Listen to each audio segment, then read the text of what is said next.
All right, let's cut across to our two reporters on ground in Uttar Pradesh, tracking these 8 seats. My colleague Pooja Shali joining us from Meerut, as well as Amit Bhardwaj joining us from Mathura. Coming to you, Pooja, first. Interesting, contest where Meerut is concerned. You have Arun Govil up against someone who's been there, Sunita from the Samajwadi party, the candidate. But ultimately, Pooja, it's going to come down to the assembly seat of Meerut-Cant, which will decide the fate of Arun Govil. Absolutely, and I'm in Meerut-Cant, in fact, right now. And I do have some good news to share. From our previous conversation about an hour or two ago, there was about 12% voter turnout. 25% voter turnout has been touched for Meerut-Hapur constituency. So that's a good upgrade from the morning turnout. And I'm noticing women, I'm noticing families that are coming in now, possibly because, after a lazy morning, they've now decided to come forth cast on the ballot. And I even met an 88-year-old woman. She barely could walk, but she was leading a family, and she said all of us must vote. So there is, of course, this enthusiasm. But amid all of this, like you're asking, with a three-way contest at least for Meerut-Hapur, there is Arun Govil, which will bank on the Ram Modi factor. There is Devrat Tyagi of the BSP. And there is, of course, Sunita Verma, who's come in from the India Alliance, and perhaps could have a Dalit factor come in.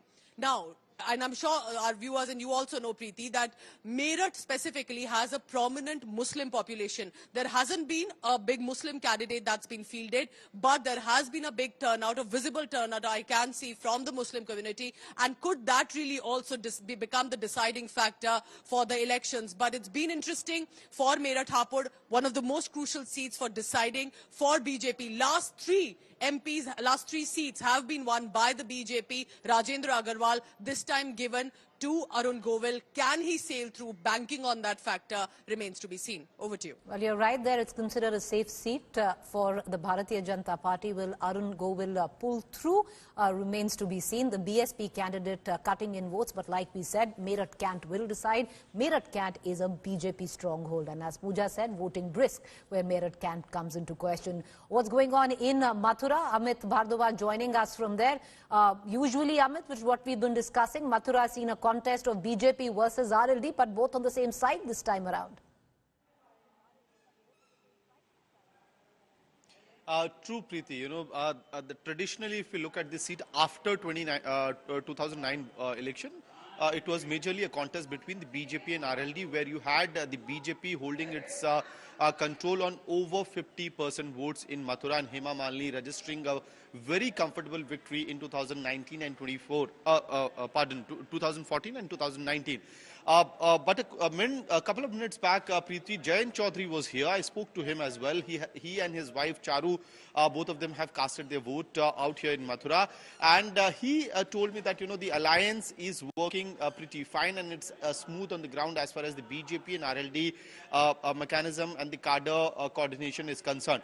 And that is going to, have a huge impact, at least on the Mathura parliamentary seat.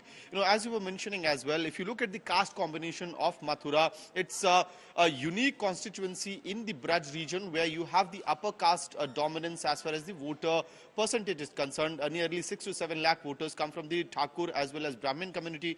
Another 3.5 to 3.75 lakh come from the Jat community. So what we are looking at is a consolidated vote bank of 9 lakh, which is on one side of the BJP itself, or at least the BJP is hoping to get the consolidated vote from this particular constituency, along with eating into the BSP's traditional vote bank. And that is why even Hema Malini was pretty confident when we spoke to her this morning. She was speaking about a margin of 5 to 7 lakh. Now we'll have to see as to whether this actually works out in the election as well, because there's another twist to the story. Is there a BJP rebel, a plot in Mathura? A very strong BJP leader from here, Bhanu Pratap, who happens to belong from the Thakur community, has also not only rebelled against Hema Malini, but is also contesting as a independent candidate. So as to what extent is he able to, dent the vote bank? But he belongs from the, if I'm not wrong, Chata community, assembly constituency of Mathura. So what the BJP cadre out here is is indicating us that even if there is any dent whatsoever from this rebel candidate, that will be limited to one assembly segment and not all across, Mathura. But again, Right. even if you are getting that dent, you have a buffer stock of the Jat vote bank around 3.5 lakh that could be voting in favor of the BJP. Back to All you. right, appreciate you joining us, Amit. We're going to come back to both Amit and Pooja reporting from Meerut and Mathura. But Ashutosh also coming in from Noida, Uttar Pradesh. Ashutosh, what does it look like? Once again, a stronghold of the Bharatiya Janata Party. Voting percentage right now in Noida, what has it reached?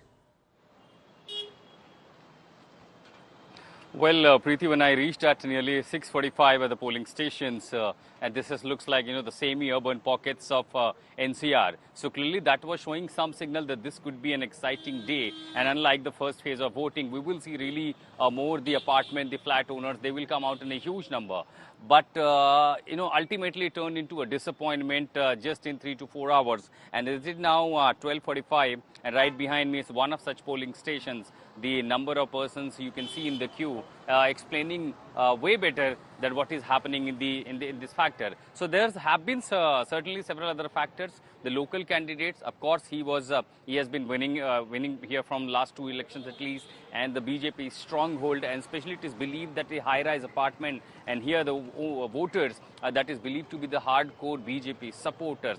But then declining voting percentage, of course, the rest of the day. In fact, just a few minutes ago, I have used my voting rights, and I would believe and I would expect at least people will come out in a huge number to exercise their voting rights. But gradually again, the long weekends, Friday, Saturday, Sunday, many people have left, gone to the different places, Haridwar, Agra, other places, and that obviously happens in every long weekend. More importantly, the voting procedure, the exercise of this entire election process have been made very smooth by the Election Commission. As far as caste arithmetics are concerned, there have been several issues amongst the voters, particularly, remember, the registry. There have been several campaigns in society where they said, no registry, no ownership to our property, then it will be no vote. And that eventually was reflected from Ghaziabad to Greater Noida, certain societies, where people chose to abstain from voting because they couldn't get their ownership even after years of buying the property issues, major transportation issue, drinking water supply. So those have been